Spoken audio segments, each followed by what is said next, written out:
Hello guys, welcome to my YouTube channel Rishi blogs. ఈ setup చూసి ఏంటా అనుకుంటున్నారా? వరలక్ష్మి వ్రతం కదా, అందుకే నేను హౌస్ క్లీనింగ్ చేసుకుంటున్నా.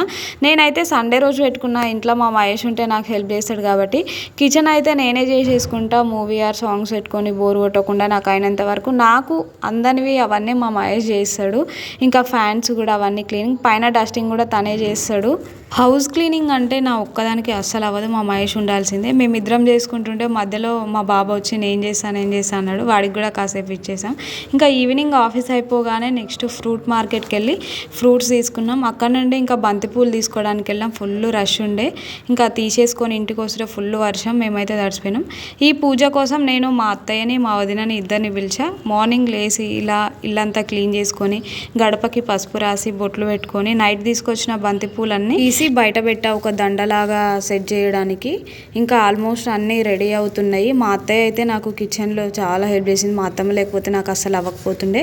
మా వదిన వచ్చేసింది, తను మహేష్ వాళ్ళ అక్క. సో తను వచ్చిన తర్వాత మా అత్తమ్మ ఇంకా ఆడపడుచుకి పెట్టాలి కదా, ఇంటి ఆడపిల్లకి బొట్టు పెట్టి గంధం అవన్నీ ఇచ్చేసింది. తర్వాత బంతిపూలు ఇవన్నీ నేను మా వదినకి ఇచ్చేసా. వేరే పనులు ఉన్నాయి అవన్నీ నేను చూసుకుందామని మా వదిననే బంతిపూలన్నీ దండలాగా చేసి దర్వాజలో కట్టడానికి రెడీ ఉండే. మా మహేష్ వెళ్ళి మామిడాకులు తీసుకొచ్చిండు. నేను అవన్నీ వాష్ చేసి దర్వాజాకి మెయిన్ డోర్కి మామిడాకులు కట్టేసా. మామిడాకులు కట్టేసి బంతిపూలు కట్టడానికి వెళ్తే నాకు అస్సలు అవి వెయిట్కి కట్టడానికి రావట్లేదు. చాలా ట్రై చేసా, చాలా వెయిట్ ఉండే. ఇది నాతో అవ్వని పనిలే ఇంకా అని మా మహేష్ని పిలిచా. తనే వచ్చి కట్టాడు. అందుకే ఏ పని ఎవరు చేయాల్సిన పని వాళ్ళే చేయాలేమో. ఇది అయిపోయి కిచెన్లోకి వెళ్తే నైటే శనగలు నానబెట్టేసా. ఇంకా పూర్ణాలు చేయడానికి కూడా దోశపిండి కూడా నైటే నానబెట్టేసుకున్నా. మా అత్తమ్మ ఒక సైడ్ దద్దోజనం పరమాన్నంకి ఇంకా పులిహోర అన్నీ తనే చేస్తుండే. అసలు తను లేకపోతే ఎలా అయి ఉండేదో ఏమో, నాకు అసలు అర్థమే కాలేదు. ఏదో నేను అలా కిచెన్లోకి వెళ్ళి అవుతున్నాయా లేదా అన్నట్టు వెళ్ళి చూసా. ఇంట్లో పెద్దోళ్ళు ఉంటే మనకి చాలా హెల్ప్ అవుతుంది. అసలుకి నాకు డైలీ ఆఫీస్కి వెళ్తుంటే కూడా అనిపిస్తుంది, అరే ఇంట్లో ఎవరో ఒకరు ఉంటే బాగుండు మా బాబుని చూసుకోవడానికి. అన్నీ వెళ్ళొచ్చి నేనే చూసుకునేసరికి అసలు నాకు చాలా టైర్డ్ అయిపోయినట్టు అనిపిస్తుంది. బట్ తప్పదు కదా, వాళ్ళ వర్క్స్ వాళ్ళకు ఉంటాయి, అన్నీ మనమే చేసుకోవాలి.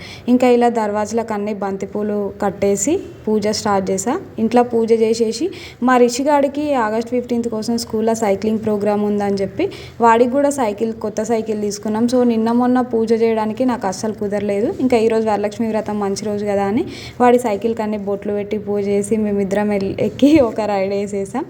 ఇది పూజ కోసం అని బ్యాక్ వాల్పేపర్ షీట్ లాగా నేను మీషోలో తీసుకున్నా. బయట షాప్లో అడిగి ఆన్లైన్లో చూస్తే ఆల్మోస్ట్ ఒక 200 రూపీస్ డిఫరెన్స్ ఉండే. సరే అని నేను ఆన్లైన్లో తీసేసుకొని డెకరేషన్ అయిపోయింది. ఇంకా అమ్మవారికి శారీ డ్రాపింగ్ చేయాలి కాబట్టి ఇంకా శారీ తీసేసుకొని నేను ఫోల్డ్ చేసేసుకొని కట్టడానికి రెడీ చేసి పెట్టుకున్నా. నాకైతే ఆల్మోస్ట్ ఒక 20 minutes టైం పట్టింది ఆ శారీ మొత్తం సెట్ చేసి ఫోల్డ్ చేసుకోవడానికి. నెక్స్ట్ ఇంకా ఒక స్టూల్ వేసుకొని ఒక రాగి బిందె పెట్టేసుకొని అమ్మవారికి శారీ కట్టడానికి రెడీ చేసేసుకొని పెట్టుకున్నా. మార్నింగ్ నుంచి అంటే పూజ అయిపోయే వరకు ఫాస్టింగ్ ఉండాలి. వర్కింగ్ డేలో అయితే ఏం తినకుండా అసలు ఏమనిపించదు. ఇంట్లో ఇలా ఉండేసరికి ఆకలిస్తుంది చాలా, కానీ ఉండాలి కదా పూజ కోసం. ఇంకా శారీ డ్రాపింగ్ చేయడం నేను స్టార్ట్ చేశా. నేను అసలు ఇంత ఈజీగా అవుతుందని అనుకోలే. నాకు అసలు అవుతుందా లేదా, ఎలా వస్తుందేమో అని చాలా టెన్షన్ పడున్నా. అంటే టెన్షన్ అని కాదు, కొంచెం చేసేది ఏదో మంచిగా చేయాలి కదా అని అనుకున్నా. మా వదిన వచ్చింది కాబట్టి నాకు చాలా అంటే చాలా హెల్ప్ అయింది. తను నేను ఇద్దరం కలిసి అన్నీ చేసేసుకున్నాం. మా అత్తయ్య ఇంకా కిచెన్లో వంటలు, మేము ఇక్కడ పూజ డెకరేషన్ ఇవన్నీ చేసేసుకున్నాం. అమ్మవారికి హ్యాండ్స్ లాగా పెట్టడానికి నాకు స్కేల్తో పెడదాం అనుకున్నా, కానీ టైంకి నాకు స్కేల్ దొరకలేదు. ఇంకా ఒక పైప్తోనే అరేంజ్ చేసేయాలి. అది కొంచెం చిన్నగా ఉంటే ఇంకా బ్యాంగిల్స్ మంచిగా కనిపించేవేమో అనిపించింది నాకు. సర్లే బాగుంది ఈసారికి అయితే అని అనుకున్నా. ఇంకా నెక్స్ట్ అన్నీ వడ్డానం అవన్నీ సెట్ చేసుకున్నా. చాలా నేను అనుకున్న టైం కంటే చాలా తొందర అయిపోయింది. నార్మల్ డేస్లో మా రిషిగాడు అసలు మంచిగా ఆడుకుంటాడు, కానీ ఈరోజు అయితే చాలా అంటే చాలా సతాయించిన. అసలు చెప్తే వినడు. ఇంట్లో పిల్లలు ఉంటే మాత్రం ఇంకా ఏ పనులు అనుకున్న టైంకి అవ్వవు. ఇంకా బ్యాంగిల్స్ కూడా నేను ప్లేనే తీసుకున్నా అమ్మవారికి. నాకు ముందు రోజు పూజా స్టోర్లో చాలా మంది ఉండే, అసలుకి నాకు టైం లేదు కాబట్టి దొరికినవి తీసుకొని వచ్చా.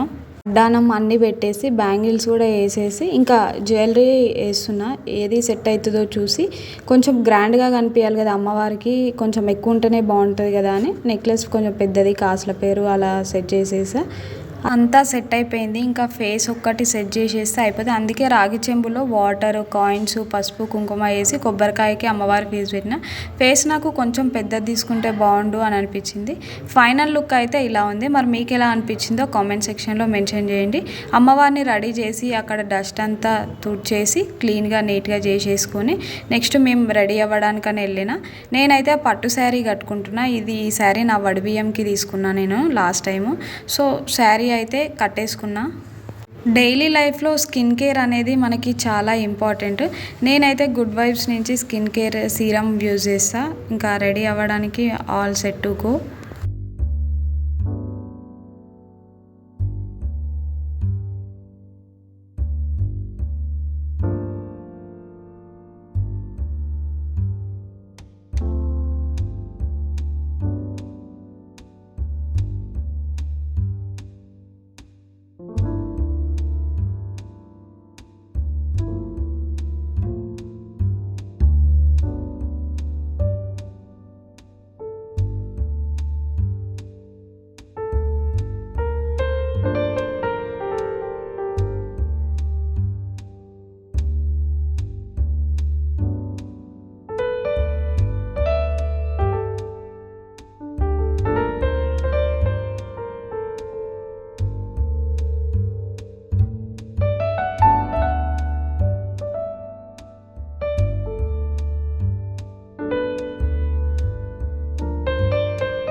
ఇంకా గౌరమ్మని చేసేసుకొని పూజకి అన్నీ రెడీ చేసేసుకున్నా. అంటే ఆకులు, వక్కలు అవన్నీ అమ్మవారి ముందు పెట్టాలి కదా. సో అవన్నీ పక్కన మా అత్తయ్య చెప్తుంటే నేను ఎన్ని పెట్టాలి ఏంటి అని పెట్టేస్తున్నా. ఫైనల్లీ అమ్మవారి లుక్ అయితే ఇలా ఉంది.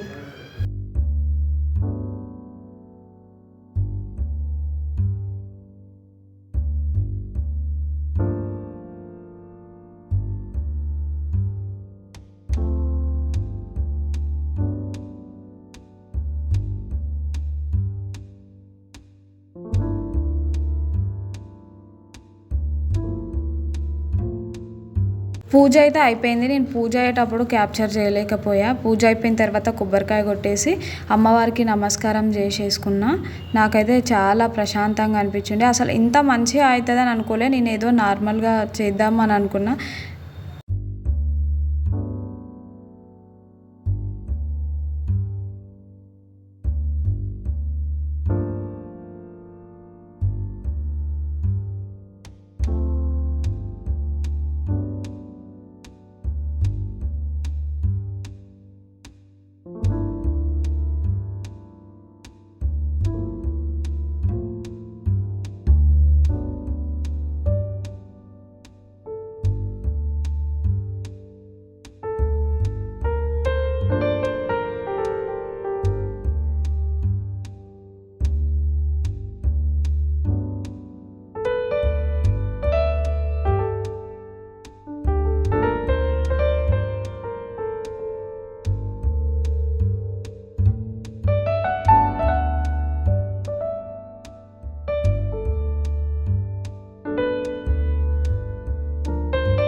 పూజ అవ్వగానే చాలా లేట్ అయిందని మా అత్తయ్య ప్రసాదం పెట్టింది.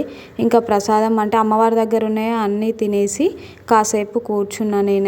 నాకైతే మార్నింగ్ నుంచి ఏం తినలేదు. ముందు రోజు నైట్ కూడా సరిగా తినలే, ప్రశాంతంగా తిన్నా. మా ఇంట్లో అయితే ఈ 5 టైప్స్ ఆఫ్ ప్రసాదం చేసుకున్నాము. ఇంకా పూజ అవ్వగానే కాసేపు రెస్ట్ తీసుకొని మళ్ళీ ఈవినింగ్ అమ్మవారికి హారతి ఇచ్చేసి పూజ చేసా. ఇంకా పసుపు బొట్టు కూడా ఇవ్వాలి కాబట్టి నేను 5 మెంబర్స్ని పిలిచా. మా వదిన వాళ్ళిద్దరు ఇంకా మా ఫ్రెండ్ వాళ్ళని కూడా. పూజ చేసేసుకొని ఇంకా అందరికీ వాయనం ఇవ్వాలి కదా, ఏమేమి ఇవ్వాలి అని చెప్పి అంటే ముందే తెచ్చేసుకున్నా, ఏమేమి ఇవ్వాలని కాదు, అన్నీ సెట్ చేసుకొని పక్కకు పెట్టుకుంటే బాగుంటుంది కదా అని తీసి పక్కకు పెట్టుకున్నా. ఇంకా మా వదిన వెళ్తుంది, ఫస్ట్ ఇంటి ఆడపిల్లకి ఇవ్వాలి కదా అని మా వదినకి ఇచ్చేసా.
నేనైతే పసుపు బొట్టు అందరికి ఇచ్చింది క్యాప్చర్ చేయలేకపోయా, ఓన్లీ మా వదిన వాళ్ళిద్దరికి ఇచ్చింది మాత్రమే క్యాప్చర్ చేసా. నన్ను కూడా మా ఇంటి ముందు ఆంటీ పసుపు బొట్టుకు రండి అని పిలిచింది. వాళ్ళ ఇంటికి వెళ్ళి ఇంకా మా పక్కన ఇంటి వాళ్ళకి వెళ్ళి పసుపు బొట్టు తీసుకొని ఇంటికి వచ్చే వరకే ఆల్మోస్ట్ టైము 9 అయింది. నా ఫేస్ అయితే ఫుల్ టైర్డ్ ఉండే. ఫైనల్ లుక్ ఇలా ఉంది. నా వీడియో మీకు నచ్చితే please do like, subscribe my YouTube channel Rishi vlogs. Bye bye.